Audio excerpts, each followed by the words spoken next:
Hi guys. இந்த வீடியோவில் கம்ப்ளீட்டாக நான் வந்து இந்த ஈரான் அண்டு யூஎஸ்க்கு உண்டான அந்த வார் சுச்சுவேஷனை வந்து நான் இதில் எக்ஸ்பிளைன் பண்ணுறேன். இது மூலமாக இந்த வீடியோ மூலமாக நீங்கள் இந்த வாரில் இப்போ என்ன நடந்துட்டு இருக்கு, அதே மாதிரி இது எப்படி முடியறதுக்கான பாசிபிலிட்டி இருக்குது, இது மூலமாக அந்த குளோபல் பாலிட்டிக்ஸையும் நீங்கள் வந்து அண்டர்ஸ்டாண்ட் பண்ணலாம். அதே மாதிரி ஒரு வார் சுச்சுவேஷனுங்கிறது எப்படி நடக்கும் அப்படிங்கிறதையும் அண்டர்ஸ்டாண்ட் பண்ணலாம். அதே மாதிரி பார்த்தீங்க அப்படின்னா என்ன நடக்கிறதுக்கான வாய்ப்பு இருக்குது, வேறு எந்த வார் நடந்தாலுமே ஒரு மிலிட்ரி ஒரு யூஎஸ்ஏ அதாவது சரி ஆர்மி எப்படி திங்க் பண்ணுவாங்க அப்படிங்கிறத பற்றி நீங்கள் அண்டர்ஸ்டாண்ட் பண்ணலாம். ஸோ என்னுடைய அனலைசிஸ் அண்ட் ஒப்பீனியன்ஸ் என்னுடைய நாலேஜ் வச்சு நான் சொல்கிறேன். ஸோ அது மூலமாக நீங்கள் வந்து உங்களுடைய அனலைசிஸ் அண்ட் ஒப்பீனியன்ஸை வந்து நீங்கள் கிரியேட் பண்ணிக்கோங்க. ஸோ இப்போ வந்து ஃபஸ்ட்டு பார்த்தீங்க அப்படின்னா இந்த வார் அப்படிங்கிறது வந்து யாருக்கு இடையில அப்படின்னா ஸோ ஈரான். ஸோ இந்த ஈரான் அப்படிங்கிறது வந்து ஒரு நாடு, சரிங்களா? இந்த ஈரான் நாடு, அதுக்கடுத்து இஸ்ரேல் இந்த இடத்துல இருக்குது, சின்னதாக இருக்கும். அதுக்கப்புறம் பார்த்தீங்க அப்படின்னா யூஎஸ்ஏ. ஸோ இந்த மேப்பில் தெரியல, ஸோ வெளியே அந்த சைடில் இருக்கும். ஸோ இதுதான் வந்து இந்த நடக்கக்கூடிய வார் சுச்சுவேஷன் இப்போ இந்த நாட்டுக்கு இடையில தான் நடந்துட்டு இருக்கு, சரிங்களா? ஸோ இப்போ இந்த வீடியோவில் வந்து நம்ம ஹிஸ்டாரிக்கல் ஃபேக்டர் நம்ம பார்க்க போகிறதில்ல. அதாவது பல வருஷத்துக்கு முன்னாடி ஏன் இந்த வார் ஸ்டார்ட் ஆச்சு, எப்படி வந்து ஈரானுக்கும் யூஎஸ்க்கும் பிரச்சனை நடந்தது அப்படிங்கிறதெல்லாம் ஹிஸ்ட்ரி நிறைய இருக்குது.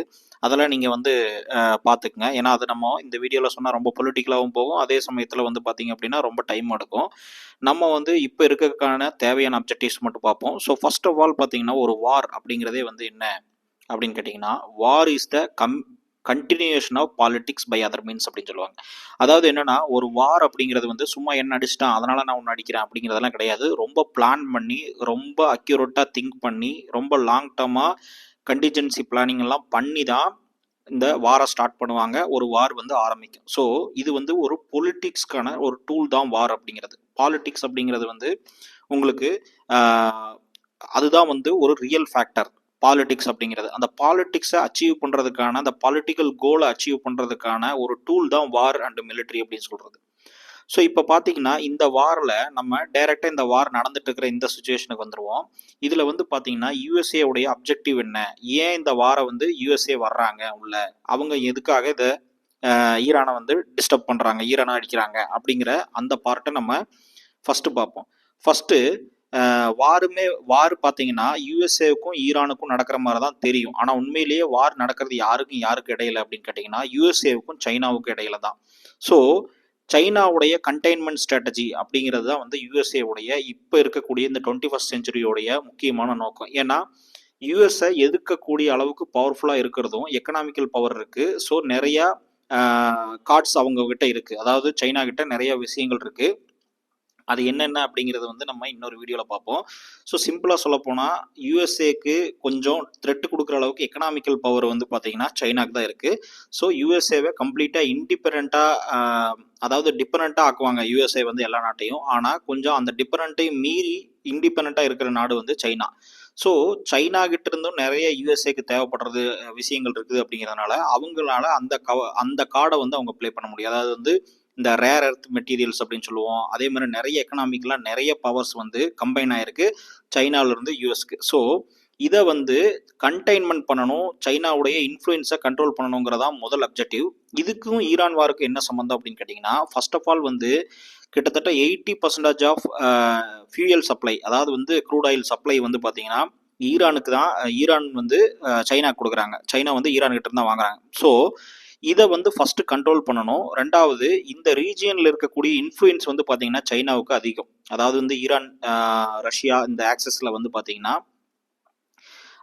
சைனாவுடைய இன்ஃப்ளூயன்ஸ் அப்படிங்கிறது வந்து ரொம்ப அதிகம். இதை வந்து டெமோகிராஃபிக்கலாக கண்ட்ரோல் பண்ணணும். ரெண்டாவது ஈரானை கண்ட்ரோல் கொண்டு வரதுக்கு மூலமாக இந்த ஸ்ட்ரெயிட் ஆஃப் ஹார்மஸ் அப்படிங்கிற அந்த இம்பார்ட்டண்டான நீர்வழித்தடம், அதாவது குளோபல் லெவலில் கிட்டத்தட்ட ஆயிலில் மட்டுமே 20% ஆஃப் ஷிப்மெண்ட் ஆகக்கூடிய அந்த ஸ்ட்ரெயிட் ஆஃப் ஹார்மஸை கண்ட்ரோலுக்கு கொண்டு வந்தது அப்படின்னா யூஎஸ், அதுலேருந்து கிட்டத்தட்ட சைனாவே கிட்டத்தட்ட கண்ட்ரோலுக்கு கொண்டு வந்த மாதிரி. ஸோ சைனா வளர்றதை கண்டெயின் பண்ணுறதுக்கான ஸ்ட்ராட்டஜி தான் கண்டெய்ன்மெண்ட் ஸ்ட்ராட்டஜி. ஸோ இதை வந்து இம்பார்ட்டண்ட்டாக ஈரானை கண்ட்ரோல் பண்ணுறது மூலமாக பண்ண முடியும். ரெண்டாவது வந்து பார்த்தீங்கன்னா reduce power of China. So சைனாவுடைய பவரை வந்து நம்ம ரெடியூஸ் பண்ண முடியும். ஏன்னா அவங்களுக்கு தேவையான ஒரு சில விஷயங்களை வந்து யூஎஸ் வந்து கையில் வச்சிருக்கிறது மூலமாக, அதாவது ஆயில் ப்ளஸ் டெமோகிராஃபிக் அட்வான்டேஜ் இதெல்லாம்.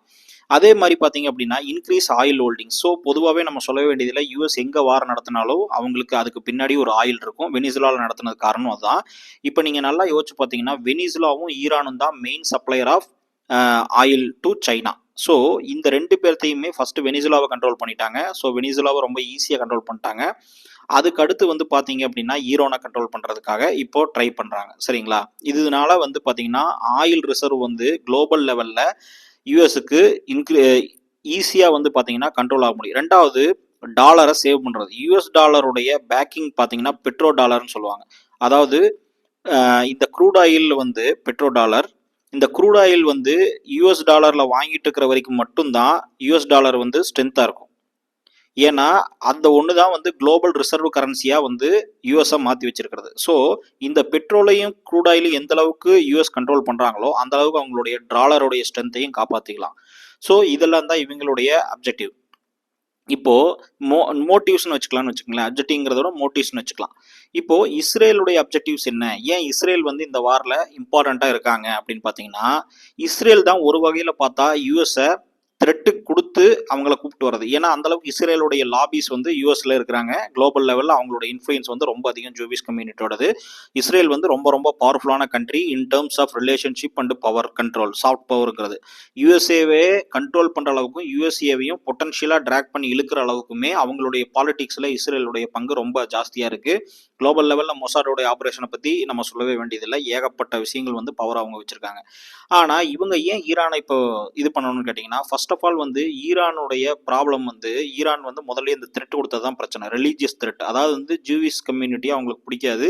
இஸ்ரேலுங்கிற ஒரு நாடே இருக்கக்கூடாதுங்கிற ஏகப்பட்ட அழிவு த்ரெட்டை வந்து அவங்க கொடுத்தாங்க. இது வந்து ரொம்ப காலமாக இருக்குது. சரி, அது த்ரெட்டு கொடுத்துட்டா இப்போ வார் நடத்தணுமா அப்படின்னு கேட்டிங்கன்னா, ஃபர்ஸ்ட் ஆஃப் ஆல் வந்து ஈரான் வந்து நியூக்ளியர் பவராக மாறிட்டாங்கன்னா இஸ்ரேல் வந்து இருக்குமா இல்லையாங்கிறதே கொஷின் மார்க் ஆகி போயிடும். ஸோ இவங்களுக்கு இஸ்ரேலுடைய அப்ஜெக்டிவ் ஒன்னே ஒன்று தான், உயிர் பொழைச்சி இருக்கணுமா இருக்கக்கூடாதா. அதாவது வந்து இஸ்ரேலுங்கிற ஒரு நாடு இருக்குமா இருக்காதா அப்படிங்கிற அந்த எக்ஸிஸ்டன்ஷியல் த்ரெட்டு தான் வந்து இஸ்ரேலுக்கு முக்கியமான த்ரெட்டு. ஓகேங்களா? ஸோ இஸ்ரேலுடைய நோக்கம் வந்து ஆயிலோ பவரோ இதெல்லாம் கிடையாது. அதெல்லாம் வந்து அவங்களுக்கு தேவையும் இல்லை. அவங்களுக்கு வந்து நிறைய வேற வேற விஷயங்கள் இருக்குது.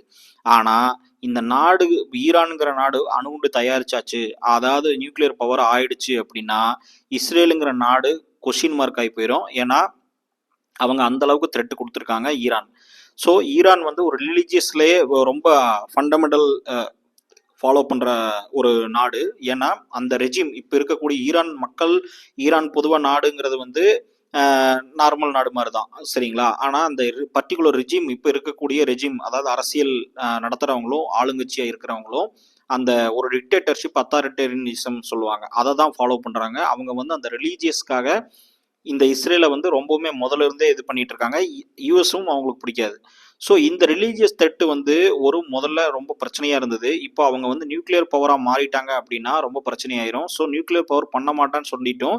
அதை வந்து தயாரிக்கிறதுக்காக ஆரம்பிச்சதுனால ஸோ இஸ்ரேலுக்கு ஒரு பெரிய பயம் வந்துருச்சு. ஸோ அதனால வந்து அவங்க பிரச்சனையை ஆரம்பிக்கிறாங்க. இப்போ பார்த்தீங்கன்னா பிகம் அ சூப்பர் பவர், அதாவது இஸ்ரேலுக்கு ஈரானுக்கு உண்டான அப்ஜெக்டிவ் என்ன அப்படின்னு பார்த்தீங்கன்னா, ஃபர்ஸ்ட் ஆஃப் ஆல் வந்து அவங்களுடைய ரெஜிமில் அவங்களுக்கு சப்போர்ட் பண்ணக்கூடிய மெஜாரிட்டி பாப்புலேஷன் இருக்காங்க இல்லையா, அந்த ரெஜிமுடைய பாப்புலேஷன் வந்து இந்த ரிலீஜியஸ் பாப்புலேஷன். ஸோ அவங்க வந்து எப்போ ஈரானையும் யூஎஸ்ஐயும் இஸ்ரேலையும் எதிர்க்கிறாங்களோ அப்போதான் அந்த மக்கள் வந்து அந்த இடத்துல சப்போர்ட் பண்ணுவாங்க. பெரும்பாலான மக்கள் கிடையாது, ஒரு 60% வந்து இருக்கிறாங்க. ஒரு 40% வந்து இந்த ஈரானுக்கே எதிராக தான் இருக்கிறாங்க உள்ள மக்கள். ஏன்னா அந்த ரெஜிமை வந்து அவங்களுக்கு பிடிக்கவே இல்லை. ஸோ ஃபர்ஸ்ட் ப்ராப்ளம் இது. ரெண்டாவது வந்து பார்த்தீங்கன்னா, ஈரானுடைய இம்பார்ட்டண்ட்டாக மற்ற நாடுகள் மாதிரி அவங்களும் சூப்பர் பவர் ஆகணும்னு நினைக்கிறாங்க. ஆனால் அவங்க சூப்பர் பவர் ஆகணும்னு நினைக்கிறது வந்து பிரச்சனை கிடையாது. ஆனால் ரிலீஜியஸாக ஒரு ஃபண்டமெண்டலிசம் ஃபாலோ பண்ணி நிறைய தீவிரவாத குரூப், ஃபண்டமெண்டல் டெரரிசம் அப்படிங்கிற ஒரு சில விஷயங்கள் இவங்க வந்து எதுக்காக பண்ணுறாங்கன்னா, இது எல்லாமே யூஎஸ்ஏவுக்கும் இஸ்ரேலுக்கும் எதிராக தான் பண்ணுறாங்க. ஆனால் இதை பண்ணுற ஒரு குரூப்பு பீப்புள், அந்த ரெஜிமில் இருக்கக்கூடியவங்க நியூக்ளியர் பவர் கண்ட்ரோலுக்கு போச்சு அப்படின்னா அது பெரிய பிரச்சனையை இவங்க பார்க்குறாங்க. அதனால் அவங்க வந்து இதை ஆரம்பிக்கிறாங்க. ஆனால் எல்லா நாட்டுக்கும் இருக்கிற மாதிரி ஈரானுக்கும் வந்து பார்த்திங்கன்னா அவங்களும் ஒரு சூப்பர் பவர் ஆகணும் அப்படிங்கிற ஆசை வந்து எப்போவுமே இருக்கும். அதை வந்து நம்ம தப்பு சொல்ல முடியாது. இந்த ரெஜிம் வந்து ஸ்பெசிஃபிக்காக ரொம்ப ஃபோக்கஸ்டாக நியூக்ளியர் பவர் பண்ணி அதை வந்து டிஸ்ட்ராய் பண்ணணும்னு நினைக்கிறதுனால தான் வந்து பிரச்சனை. ஸோ இதுதான் வந்து பேசிக்கு இவங்களுக்கு நடக்கக்கூடிய ஒரு மோட்டிவ் வார். இப்போ வந்து பார்த்தீங்கன்னா இந்த வாரில் யூஎஸ்ஏ இஸ்ரேல் இது வந்து ஒரு பக்கம், ஈரான் அப்படிங்கிறது வந்து ஒரு பக்கம். சரிங்களா? இப்போ இவங்களுக்கு இடையில தான் இந்த வார் நடக்குது. இதில் வந்து நடுவில் சிக்கிட்டு இருக்கக்கூடியது middle eastern countries other than Israel. அதாவது வந்து யுஏஇ, சவுதி அரேபியா, குவைத்து, அப்புறம் அதில் சின்ன சின்ன கண்ட்ரிஸ், ஏமன், ஓமன், இந்த மாதிரி கண்ட்ரிஸ். அதுக்கப்புறம் குளோபல் லெவலில் வந்து நமக்கு எக்கனாமிக்கல் இம்பேக்ட் இருக்குது. சரிங்களா? இப்போ இந்த நாடுகள் தான் வந்து ஈரானுக்கு ஒரு டூல். இந்த மிடில் ஈஸ்டர்ன் கண்ட்ரியோடைய நாடுகள் இருக்கு இல்லையா, இந்த நாடுகள் தான் இம்பார்ட்டண்டா இந்த வாரை வின் பண்ணதுக்கு ஈரானுக்கு ஒரு டூல். எப்படின்னு நான் சொல்றேன். இப்போ பார்த்தீங்கன்னா ஒரு மிலிட்ரி திங்க் பண்ணும்போது, ஒரு ஆர்மி திங்க் பண்ணும்போது அவங்க வந்து ரொம்ப ரேஷ்னலாகவும், அப்ஜெக்டிவாகவும், லாஜிக்கலாகவும் தான் திங்க் பண்ணுவாங்க. எமோஷனலாக திங்க் பண்ணுவாங்க. என்ன அடிச்சாங்க, அவங்க உன்னை அடிக்கிறேன் அப்படின்னு சொல்லலாம் போக மாட்டாங்க. ஸோ ஃபர்ஸ்ட் ஆஃப் ஆல் பார்த்தீங்கன்னா ஈரான்னால யுஎஸ்ஏவையும் இஸ்ரேலையும் எதிர்த்து வின் பண்ண முடியாது மிலிட்ரி ஆப்ரேஷன்ல. இது வந்து ஈரானுக்குமே தெரியும், ஈரானுக்கு கிளியரா தெரியும். மிலிட்ரியில பவர்ஃபுல் கண்ட்ரி யுஎஸ்ஏவும் பிளஸ் இஸ்ரேல் ரெண்டுமே சேரும்போது அவங்க வந்து ஈரான் வந்து எதிர்த்து நிற்கவே முடியாது. ஸோ இது வந்து ஈரானுக்கும் தெரியும். அப்போ அவங்களுடைய வார் ஸ்ட்ராட்டஜி என்ன, ஈரானுடைய வார் ஸ்ட்ராட்டஜி என்ன, யுஎஸ்ஏவுடைய வார் ஸ்ட்ராட்டஜி என்ன அப்படிங்கிறத தான் நம்ம பார்க்கணும். இப்போ நம்ம யுஎஸ்ஏவுடைய வார் ஸ்ட்ராட்டஜி என்ன அப்படின்னு பார்த்தீங்கன்னா first of all regime change. அதாவது வந்து இந்த வாரை நடத்தும் போது வின் பண்ணிட்டாங்க யூஎஸ் அப்படின்னு சொல்றோம் அப்படின்னா அப்போ என்ன மாதிரியான வின்னிங்கா இருக்கும் அப்படிங்கிறதா வந்து ஃபர்ஸ்ட் கொஸ்டின். ஸோ எண்டு கேமை வந்து டிசைட் பண்ணணும். ஸோ இந்த எண்டு கேம் வந்து பார்த்தீங்கன்னா ஈரான்ல ரெஜிம் சேஞ்ச், அதாவது அந்த ஆட்சியில் இருக்கக்கூடிய பீப்புள்ஸை அகற்றிட்டு ஸோ இவங்களுக்கு சப்போர்ட்டிவா இப்போ வெனிசுலாவில் பண்ணாங்க இல்லையா, இவங்களுக்கு சப்போர்ட்டிவ், யூஎஸ்க்கு சப்போர்ட்டிவாகவும் யூஎஸ் சொல்றதை கேட்கக்கூடிய ஒரு அரசாங்கத்தையும் அங்கே ஆட்சியில் உட்கார வைக்கிறது தான் வந்து ரெஜிம் சேஞ்ச் அப்படின்னு சொல்லுவோம். இந்த ரெஜிம் சேஞ்ச் மூலமா அந்த நாட்டை கண்ட்ரோல் பண்ண முடியும். அட்லீஸ்ட் வந்து த்ரெட்டா மாத்தாத அளவுக்கு ஒரு மேக்ஸிமம் பவுண்டரி அவங்க கொண்டு வர முடியும். ஸோ இதை தான் வந்து இவங்க வாரில் அச்சீவ் பண்ண ட்ரை பண்ணுறாங்க. ஒன்று. ரெண்டாவது ஆயில் கண்ட்ரோல். ஸோ இந்த ஆயில் உள்ள வந்து ஆயில் இந்த ரெஜிம் சேஞ்ச் பண்ணிட்டாங்கனாலே யூஎஸோடைய ஆயில் கம்பெனிஸ் எல்லாமே ஈரானுக்குள்ளே போயிடும். ஸோ மேஜர் பெரிய பெரிய கம்பெனிஸ் எல்லாமே ஆயிலை கண்ட்ரோல் பண்ண ஆரம்பிப்பாங்க. அவங்க எல்லாமே யூஎஸோடைய கம்பெனிஸ். மூணாவது வந்து பார்த்தீங்கன்னா இது மூலமாக சைனாவை கண்டெய்ன்மெண்ட் ஸ்ட்ராட்டஜி கொண்டு வரலாம். ஏன்னா ஈரான் இல்லாமல் சைனாவுக்கு வந்து ஒரு பெரிய பவர் லாஸ் மாதிரி தான். ஸோ இதில் பெரிய பாதிப்படைகிறது வந்து சைனா தான். அதனால் வந்து அந்த சைனாவையும் கண்ட்ரோலுக்கு கொண்டு வரலாம், நெகோசியேஷனுக்கு கொண்டு வரலாம். இப்போ ஈரானுடைய வார் ஸ்ட்ராட்டஜி என்னன்னு பார்த்தீங்கன்னா ஈரானுக்கு தான் இங்கே பெரிய சிக்கல். ஏன்னா அவங்களுக்கு வந்து மிலிட்ரி பவருங்கிறது வந்து கம்பேரிட்டிவ்லி யார் கூட சண்டை பிடிக்கிறாங்களோ அந்த அளவுக்கு வந்து பவர் கிடையாது. அப்போ என்ன பண்ணுறாங்க அப்படின்னா ஈரான் முதல்ல காஸ்ட் ஆஃப் வாரை இன்க்ரீஸ் பண்ணுறாங்க. அதாவது காஸ்ட் ஆஃப் வார்னா இப்போ யூஎஸ்ஏவும் இஸ்ரேலும் இந்த வாரம் தொடர்ந்து நடத்தினாங்கன்னா அவங்களுக்கு ஒரு பெரிய லெவல் டேமேஜ் இருந்துட்டு இருக்கும். ஒவ்வொரு நாளும் பார்த்தீங்கன்னா கிட்டத்தட்ட மில்லியன்ஸ் ஆஃப் டாலர்ஸை வந்து ஸ்பெண்ட் பண்ணுறாங்க. ஒரு நாள் வந்து எனக்கு தெரிஞ்சு 800 மில்லியனோ என்னவோ ஒரு நாளைக்கு வந்து இந்த வாரோடைய காஸ்ட் அப்படிங்கிறத நான் டேட்டாவில் பார்த்தேன்.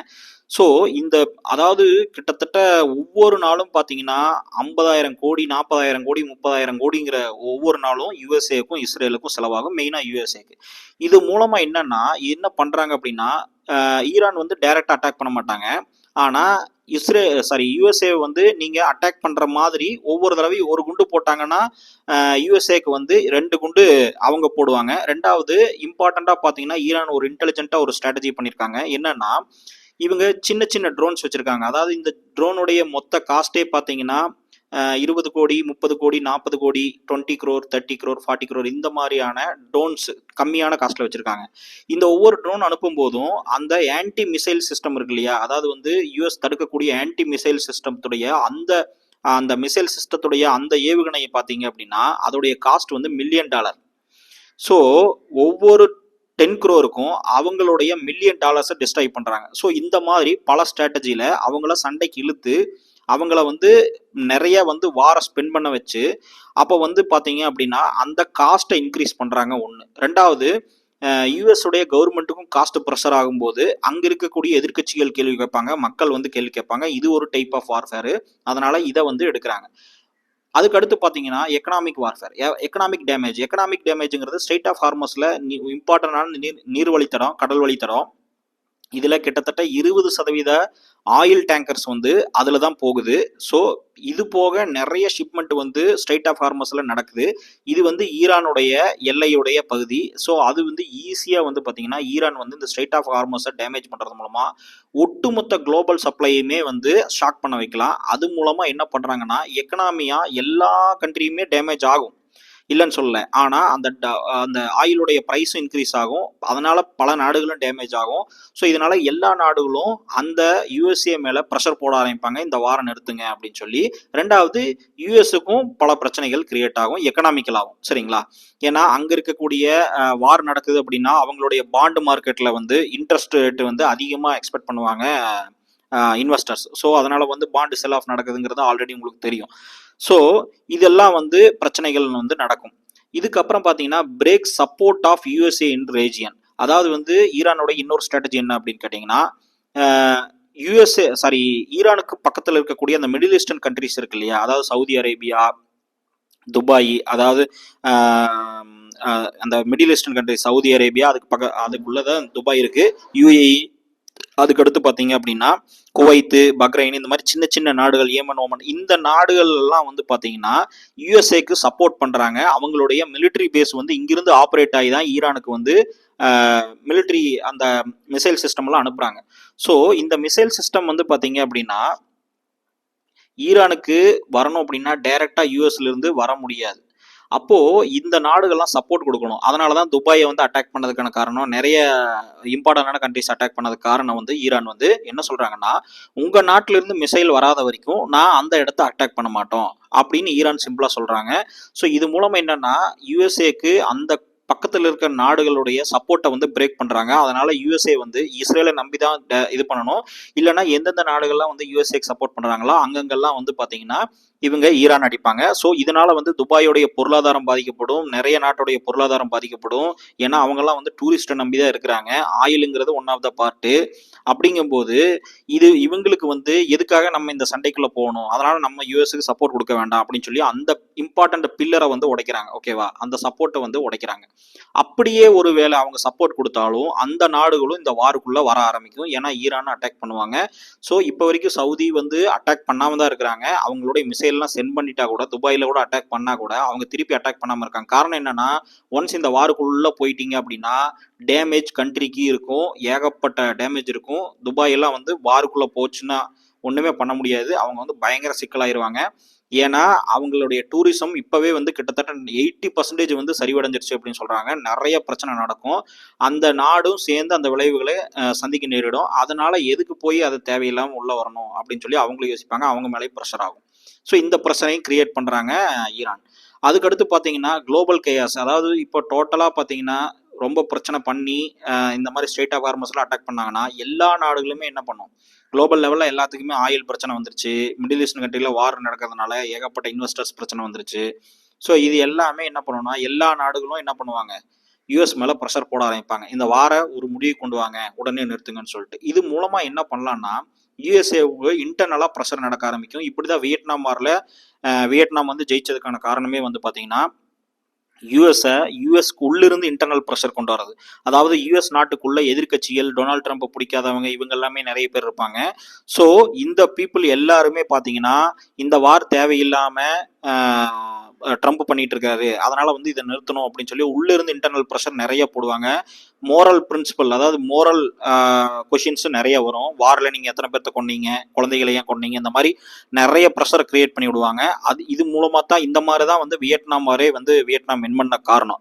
ஸோ இதே ஸ்ட்ராட்டஜி தான் இவங்களும் ஈரானும் பண்ணுறாங்க. ஸோ ஈரான் வந்து ஒரு இன்டெலிஜென்ட்டான வார்ஃபேர் பண்ணுறாங்க. ஈரான் வந்து ஒரு மோசமான நாடு, இந்த இப்போ இருக்கிற ரெஜிம் வந்து ரொம்ப மோசமான ரெஜிமாக இருந்தாலும் கூட அவங்களுடைய வார் பாயிண்ட் ஆஃப் வியூ மட்டும் தான் சொல்கிறேன். ஸோ ஈரான் வந்து நல்லவங்க அப்படின்லாம் நம்ம சொல்லலை. ஏன்னா அவங்க வந்து பல பிரச்சனையை வந்து இந்தியாவுக்குமே கொண்டு வரதுக்கான வாய்ப்புகள் இருக்குது. அதே மாதிரி நிறைய தீவிரவாத குரூப்புமே வந்து பார்த்தீங்க அப்படின்னா இந்தியாவுக்கும் அந்த ஈரானுடைய சம்மந்தப்பட்டதுக்கும் குரூப் இருக்குது. ஸோ இதெல்லாம் வந்து நமக்குமே ரிஸ்க் இருக்குது, மற்றவங்களுக்கு ரிஸ்க் இருக்குது. அதனால் வந்து பார்த்தீங்கன்னா ஈரானை வந்து நம்ம நல்லவங்கன்னு சொல்கிறதில்ல, யூஎஸ்ஏ அதுக்காக நல்லவங்கன்னு சொல்கிறதில்ல, நம்ம இந்த வாரோடைய சினாரியோவை மட்டும்தான் பார்க்குறோம். ஸோ இது மூலமாக நெகோசியேஷனுக்கு யூஎஸ்ஏவை கொண்டு வர முடியும். இந்த நெகோசியேஷனுக்கு கொண்டு வரும்போது இந்த வாரை வந்து யூஎஸ்ஏ வந்து சீஸ்ஃபயர் கொண்டு வருவாங்க. ஸோ நிறுத்துவாங்க. அப்படி நிறுத்தும் போது எந்த அளவுக்கு எவ்வளோ நாளைக்கு இவங்க ஈரான் தாக்கு பிடிக்க முடியுமோ தாக்கு பிடிச்சி அந்த அளவுக்கு வந்து அந்த நியூக்ளியர் பவரை எப்படியாவது அச்சீவ் பண்ணுறதுக்காக இந்த ஈரான் ட்ரை பண்ணுவாங்க. ஸோ இதுதான், ஒன்ஸ் நியூக்ளியர் பவர் அச்சீவ் பண்ணியாச்சுன்னா அதுக்கப்புறம் கை வைக்க முடியாது. ஏன்னா அதுக்கப்புறம் வந்து நியூக்ளியர் பாம்பு போட்டாங்க அப்படின்னா ஒன்றும் பண்ண முடியாது. அதனால தான் இப்போவே அடிக்கிறாங்க. ஓகேவா. ஸோ இது வந்து சான்ஸ் பார்த்தீங்கன்னா 60 to 70% பாசிபிலிட்டி வந்து சீஸ்ஃபயருக்கு போகும். ஏன்னா மற்ற நாடுகள் ப்ரெஷர் தலையிடுறது. ஏன்னா ஈரான் இதில் இப்போ ஆல்மோஸ்ட் வின் பண்ணக்கூடிய சுச்சுவேஷன். அதாவது வந்து இந்த அப்ஜெக்டிவை வந்து யூஎஸ் வந்து ரெஜிம் சேஞ்ச் பண்ணலை, யூஎஸ் வந்து ஆயிலை கண்ட்ரோல் பண்ணல, ஸோ இந்த மாதிரியான கண்டிஷன்ஸ் எல்லாம் வந்து அவங்க அச்சீவ் பண்ணலை அப்படின்னா ஆல்மோஸ்ட் ஈரான் வின் ஆன மாதிரி தான். சீஸ்ஃபயர் நடந்தாலே ஈரான் வின் ஆன மாதிரி தான். ஏன்னா ஈரானை பீட் பண்ணக்கூடிய ஈஸியாக பீட் பண்ணக்கூடிய 2 நாடுகள் இஸ்ரேலும் யூஎஸ்ஏவும் பவர்ஃபுல்லான நாடுகள். அந்த பவர்ஃபுல்லான நாடுகளாக இருந்து கூட ஈரானை அட்டாக் பண்ணுறதை ஸ்டாப் பண்ணுறாங்கனாலே ஈரான் வந்து வின் ஆயிடுச்சு அப்படின்னு தான் அர்த்தம் இந்த அப்ஜெக்டிவ்ல. ஸோ அதை தான் வந்து ஈரான் கிரியேட் பண்ணுறாங்க. ஸோ மெஜாரிட்டி வந்து சீஸ்ஃபயருக்கான பாசிபிலிட்டி 60-70% இருக்குது. ஒரு 20-30% வந்து இது வந்து இழுத்துட்டே போகலாம். ரொம்ப நாள் வார் யுக்ரைன் ரஷ்யா மாதிரி பெரிய வாரத்துக்கு வாய்ப்புகள் இருக்குது. ரொம்ப நாளைக்கு ரொம்ப வருஷத்துக்கு நடக்கிறதுக்கு வாய்ப்புகள் இருக்குது. ஒரு 10% பாசிபிலிட்டி வந்து இதில் மற்ற நாடுகளும் டென்ஷன் ஆகி உள்ளே இறங்கி ஸோ இது வந்து வேர்ல்டு வார் 3 மாறுறதுக்கு வாய்ப்பு இருக்குது. எப்படி மாறும் அப்படின்னு கேட்டிங்கன்னா, ஈரானை கம்ப்ளீட்டாக அட்டாக் பண்ணி கம்ப்ளீட்டாக டேக் ஓவர் பண்ணுற அந்த சமயத்தில் சைனாவும் ரஷ்யாவும் உள்ளே வருவாங்க. சைனா ப்ளஸ் ரஷ்யா உள்ளே வருவாங்க. ஏன்னு கேட்டிங்கன்னா, இந்த ஈரானை கம்ப்ளீட் கண்ட்ரோல் வந்து யூஎஸ்ஏ கொண்டு வந்துருச்சு அப்படின்னா அடுத்து சைனாவையும் ரஷ்யாவையும் அட்டாக் பண்ணுறது ரொம்ப ரொம்ப ஈஸி யூஎஸ்ஏக்கு. ஸோ இதை வந்து கம்ப்ளீட்டாக அலோவ் பண்ண மாட்டாங்க. சைனாவும் ரஷ்யாவும் உள்ளே வருவாங்க, இந்த வாருக்குள்ளே வருவாங்க. இது வேர்ல்டு வார் 3 மாறுறதுக்கான வாய்ப்புகள் இருக்குது. ஸோ இதுதான் வந்து என்னுடைய அனாலிசிஸ். நீங்கள் வந்து செக் பண்ணுங்கள். இது மூலமாக இந்த வீடியோ உங்களுக்கு பிடிச்சிருந்தா லைக் பண்ணுங்கள், ஷேர் பண்ணுங்கள். ஸோ நம்மளுடைய சேனலையும் சப்ஸ்கிரைப் பண்ணி வைங்க.